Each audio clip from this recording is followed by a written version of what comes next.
What is a little known warning from nature that can save your life?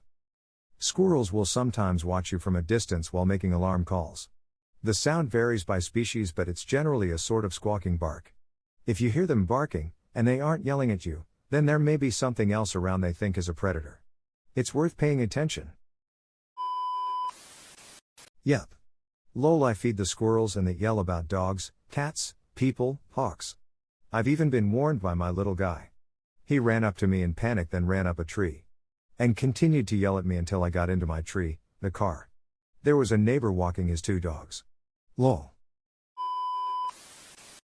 If you are swimming at the beach or a coastal inlet and see an unusually calm area of water, get away from it, it could be a riptide. On that note, if you get stuck in a rip, don't swim against it, you will tire and drown. Swim parallel to the coast till you swim out of the rip. Weirdly, if you just float in a rip, it will pull you quite far out to sea, push you sideways, but then also bring you back in on the surf. This takes nerves of steel obviously, but it works. People die from exhaustion in a rip more than anything. I got in the famous one at Bondi Beach by accident as a teenager, and it really is terrifying to experience fighting against it. I heard about the trick above after that experience. Got caught in one in Jamaica. I just started to float and let it carry me out a bit, then just backstroked parallel to shore until I could swim in. Had to haul myself up on a private dock, slicing my feet pretty good on barnacles, and limp back to the hotel we were at, trailing blood. A nice hotel employee made me some towel shoes to wear back inside. Now I grew up there and on the Texas Gulf Coast, so I knew riptides. Hell, in Texas we were taken on a field trip to learn about them. Even with that knowledge, I didn't see it. Water was too calm everywhere to see the signs. Only way I knew was realizing I wasn't making progress to shore. Oh. I can answer this. If you're hiking and suddenly smell something very musky, almost reminiscent of a faint country manure, keep your fucking eyes open. I was hiking on the Appalachian Trail today, up in Maryland. The wind shifted and the smell changed to something like I described above. Caught me off guard, but I kept hiking.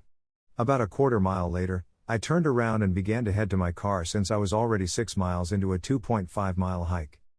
Right around where the smell changed, I heard a sudden crashing sound and saw a black bear just fucking busting its way away from the trail into the woods. I had walked past it, and then came back upon it when I turned around. TLDR, if you're hiking and the ambient scent changes suddenly, you're probably close to an animal. Your own senses. If you feel like something is wrong, there is a good chance it is. In your peripheral you may have seen something or gotten a vibe from someone that made your hair stand. Don't just dismiss the feeling. Our subconscious is very attuned to hostile body language and people capable of violence. Edit. If you have anxiety disorder and your subconscious goes more haywire than usual, it's time to leave the situation anyway. Even if benign, you are likely to have a panic attack, which is not fun either. It's harder to feel the difference since your baseline anxiety is always up there, but if you feel an increase, it's a good idea to move away. You might be wrong half the time, but the point is it's never worth the risk. Also, trusting your instincts, even if they are wrong, will reduce your anxiety because you have done what your most base brain has asked you to. You will start to realize that you can soothe that anxious part of yourself because it will know it can get out of a bad situation when it happens.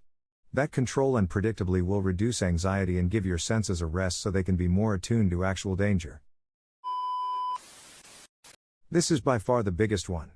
We've got the universe's most complex computer in our heads, and consciousness is just an emergent function, meaning it doesn't have all the same information that you have. Sometimes the subconscious figures out things that your conscious mind may not yet be aware of. Listen to your own subconscious, it's damn good at what it does. Especially if you feel danger, take it seriously. If a tree is hot to touch, get the fuck out. I don't know if this is common in other countries, but here in Australia we have what's called widowmakers. Basically, eucalypt trees are extremely flammable, and it's possible for the tree to be on fire internally, but not visible on the outside, and can literally explode at any given moment. If a tornado looks like it's not moving, chances are that it is either coming right at you, or it's moving away from you. Always assume it's coming towards you and seek shelter right away. Not sure about this one. Tornadoes do a lot of weird stuff. El Reno did a full 180 if I remember right. No expert here, but I've lived in Missouri my whole life. New Year's Eve, a tornado tore down a house, and the neighbor's house about 15 feet away still had its Christmas lights up. Another one jumped over our house that's on the peak of a valley and take out a garage and barn at the base of the valley. Never try and predict what a tornado will do. Emo. Some tornadoes hit one house and miss the one next to it because some are actually a pair of tornadoes circling each other as they move together in one direction, dancing. So because of that curved back and forth overall path, they'll sometimes hit every other house in the direction they're moving. And yes, some follow the traditional idea of a single tornado going in a mostly straight line. Didn't the system that hit Oklahoma City back in '98 or so have something like 7 tornadoes? Or maybe even higher? That was crazy.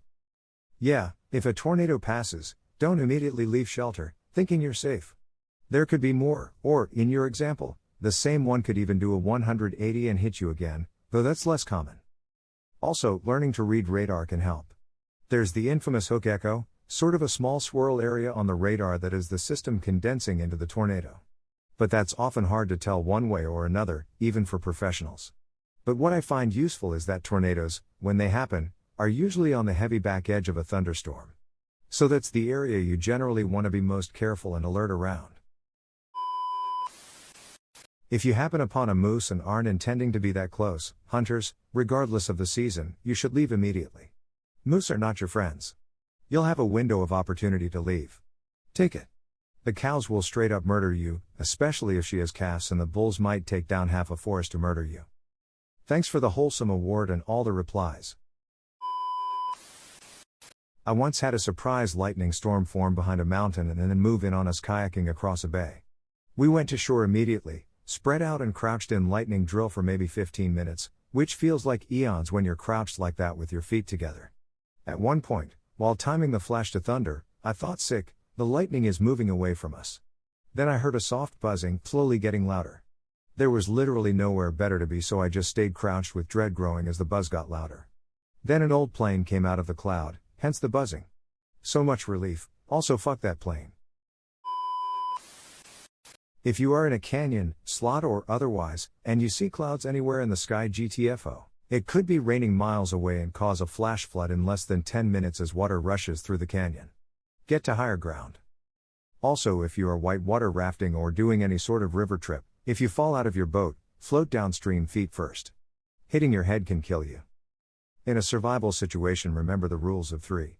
You can survive 3 minutes without oxygen, 3 hours without shelter, in a harsh environment, 3 days without water, and 3 weeks without food. Prioritize. Edit to appease sticklers. In Australia, standing dead still will get you out of trouble with most snakes, with the notable exception of a tiger snake. You might think this means you should run, however tiger snakes are also one of the few that will chase you, and they're damn fast. An old bushman told me once, if you see a tiger snake close enough to strike you, just kill it, cause it's kill or be killed once it knows you're there. ETA, a bit of common sense goes a long way, and I'm sure he didn't mean to antagonize it if it's just moving on its way. You by all means can try to move away or wait it out if it hadn't noticed you, but yes, a few people I know including my mum have been chased decent distances by them. I've been lucky and always seen them far enough away that I've been able to avoid them, but I have no doubt about the chasing thing. I've heard it from too many disparate sources. The bushman I mentioned also always carried a fairly decent sized hatchet and was rarely out of reaching distance from a gun, so it's not like he was saying to kill it with a stick either. He assumed, rightly so, us being farm kids, we would always have a gun or tool of some sort on hand with which to dispatch them if needed. Also be aware that since then, early 90s, it has been made illegal to kill them even in self-defense. Lots of comments replying to this that browns are worse and that Tasmanian tiger snakes are chill. Worth noting. Thanks for all the replies with different views.